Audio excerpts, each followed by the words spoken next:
Hello everyone, good morning. Welcome आप सभी का हमारे एक और नए वीडियो में। दोस्तों, आज की इस वीडियो में अपन बात करेंगे एनपीसीआई यानी कि national payment corporation of India की तरफ से एपीएस यूजर के लिए बहुत बड़े बदलाव किए गए। एपीएस पोर्टल की गाइडलाइन को लेकर बहुत सारे अपडेट आई है, उनके बारे में बात करेंगे।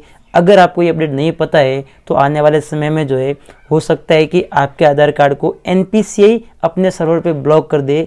ऐसा होने के बाद में आप जो है किसी भी कंपनी का एपीएस यूज़ नहीं कर पाएंगे, बिकॉज ऑफ एनपीसीआई ने अपने सर्वर से ही आधार को ब्लॉक कर दिया है। तो इस चीज़ से आप कैसे बच सकते हैं, क्यों ये ब्लॉक लगाया जाता है, इसके अलावा जो है क्या क्या नए बदलाव आए हैं एपीएस पोर्टल की सर्विस के बारे में जो कि 1 जनवरी से लागू होंगे, उसके बारे में कंप्लीट जानकारी देने वाला हूँ। इसके अलावा एक ट्रस्टेड एपीएस भी सजेस्ट करूँगा आपको लास्ट में, सो वीडियो में लास्ट तक बने रहिए। तो सबसे पहले बात कर लेते हैं जो नए नोटिफिकेशन आए हैं एपीएस पोर्टल को लेकर उसके बारे में, और इनको लाने का मेन पर्पस है सिक्योरिटी। जी हाँ, बहुत सारे फ्रॉड जो है आए दिन होते आ रहे हैं एपीएस पोर्टल के माध्यम से, क्योंकि कोई जो है किसी और के नाम से आईडी लेके यूज़ करता है और किसी को फ्रॉड कर देता है, और जब जो उसके खिलाफ कार्रवाई होती है और पूछा जाता है तो उस एपीएस जो ओनर है जिसके आधार कार्ड से एपीएस लिया गया है उसको पता ही नहीं होता, इसलिए बहुत सारी परेशानी आती है। इन चीज़ों को देखते हुए अभी जो है ये सारे अपडेट लाए गए हैं, उसके बारे में बात करते हैं। तो यहाँ पर सबसे पहला जो अपडेट निकल के आ रहा है वो ये है कि एनपीसीआई ने अभी जो कंपल्सरी कर दिया है कि पहले क्या होता था, आप एपीएस से कैश विड्रॉल करते तो कस्टमर का फिंगर लगाना पड़ता था और उसके बाद में कैश विड्रॉल हो जाता था।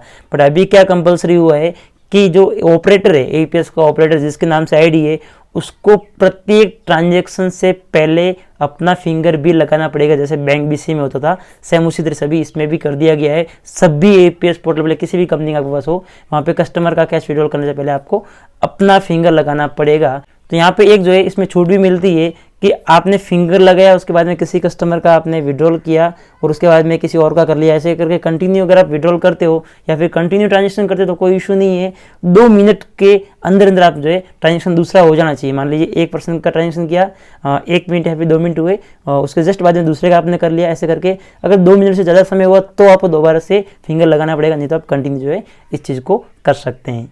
इसके अलावा दूसरी सबसे बड़ी अपडेट है वो आ रही है कि अभी जो है आप अगर पकड़े जाते हो कि आपने जो है अपने एपीएस पोर्टल के माध्यम से जो 50 या फिर 100 के मल्टीपल में विड्रॉल नहीं कर रहे हैं, मतलब बहुत सारे लोग ऐसे करते हैं कि भाई 75 रुपीज़ या फिर 10 रुपये, 20 रुपये, 50 रुपये ऐसा विड्रॉल कर लेते हैं, 105 रुपये, 110 रुपये, 130 रुपये, इस तरह से विड्रॉल करते हैं। क्योंकि कई बार ऐसा होता है कि कस्टमर को छूटा नहीं होता तो वो सोचते हैं कि भाई एपीएस में से निकाल लेते हैं अपना जो भी चार्ज बनता है वो। लेकिन यहाँ पर अभी एनपीसीआई ने सख्त गाइडलाइन दी है कि आपको 50 और 100 के मल्टीपल में ही ट्रांजेक्शन करना है, यानी कि आप जो है 50, 100, 150, 1050, 2050, 5050 या फिर 5000 ऐसे करके मल्टीपल में आपको जो है ट्रांजेक्शन करने हैं, नहीं तो आपको सस्पेक्टेड फ्रॉड पाया जाएगा, वहाँ पे आपके ऊपर जो है फिर कार्रवाई हो सकती है। और इस चीज़ को आपको खास ध्यान देना है, अभी जो है बहुत ज़्यादा जो है नियम सख्त हो गए हैं।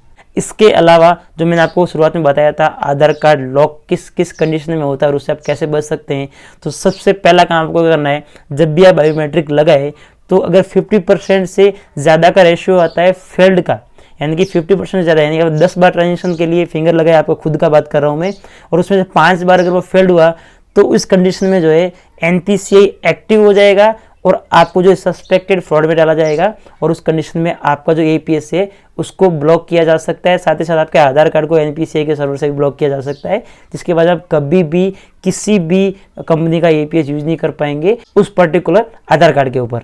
इसके बाद में दूसरी जो जानकारी है वो ये कि जो मैंने आपको बताया कि 50 और 100 के रेशियो में आपको ट्रांजेक्शन करना है, अगर वो भी आप नहीं करते, आप जो है कम ज़्यादा का ट्रांजेक्शन करने का ट्राई करते हैं तो इस पर भी आपको जो है फिर मार्क किया जाएगा और आपका आधार ब्लॉक हो सकता है।